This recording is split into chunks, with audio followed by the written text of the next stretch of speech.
2024 అక్టోబర్లో జరిగిన కేసులో ప్రధాన నిందితుడైన కావడి నాగేంద్ర అతను మొన్న రీసెంట్గా లాస్ట్ మంత్లో కూడా ఒక గంజాయి కేసులో అతను కూడా ఒక సప్లయర్ లాగా మనకి కన్ఫెషన్లో ఒక అక్యూజ్డ్ కన్ఫెషన్ ఇవ్వడంతో అతని పేరు కూడా ఆ కేసులో చేర్చడం జరిగింది.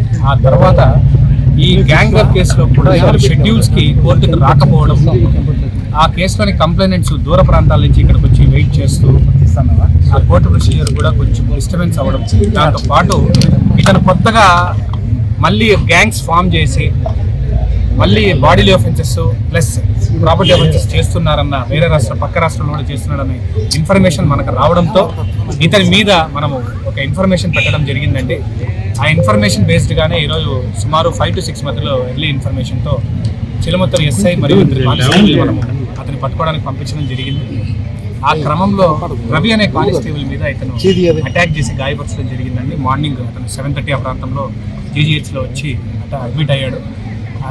అది జరిగిన ఇతన్ని పట్టుకోవడానికి చిలమత్తూరు ఎస్ఐ ఇద్దరు కానిస్టేబుల్ వెళ్ళిన 10-15 మినిట్స్కే ఇంకో పార్టీ అయిన ఆంజనేయులు జనార్దన్ కూడా నైట్ రౌండ్స్ చేసి ఇంటికి వెళ్తున్న క్రమంలో జనార్దన్ కూడా చెప్పి వీళ్ళిద్దరికి చెప్పడం వల్ల వీళ్ళు కూడా వితౌట్గా రష్ అయ్యారు. అతను పట్టుకునే క్రమంలో వీళ్ళు వెళ్ళే టైంకి అతను అబ్స్కాండింగ్గా ఉంటే ఆ చుట్టూ అడవి ప్రాంతాన్ని దాదాపు 2-3 గంటలు తిరిగితే ఆంజనేయులు సీఏకి తను సైట్ అయ్యాడు. సైట్ అయ్యి వెళ్దామని అడిగితే అతను కోపంగా అతను ఎందుకో చాలా అగ్రెసివ్గా బిహేవ్ చేసి ఇక్కడ గాయపరిచాడు. ప్లస్ కుడి చేతికి కూడా ఆంజనేయులు సీఏని గాయపరిచాడు. కింద పడడం కూడా జరిగిందని అక్కడున్న ఎస్ఐ చెప్తుంటే వినడం జరిగింది.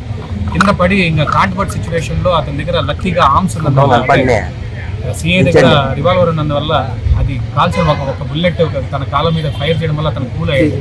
లేకపోతే ఈరోజు సీఏ కూడా భారీ గాయాలు జరిగింది. Thank God he is not in danger. ఇతన్ని ఇది నెక్స్ట్ ఇంకా 307 కేసెస్ మీద కట్టి ప్రాపర్గా మనం ఇన్వెస్టిగేషన్ చేసి దాదాపు మన జిల్లాలో 41 కేసులు ఉన్నాయండి.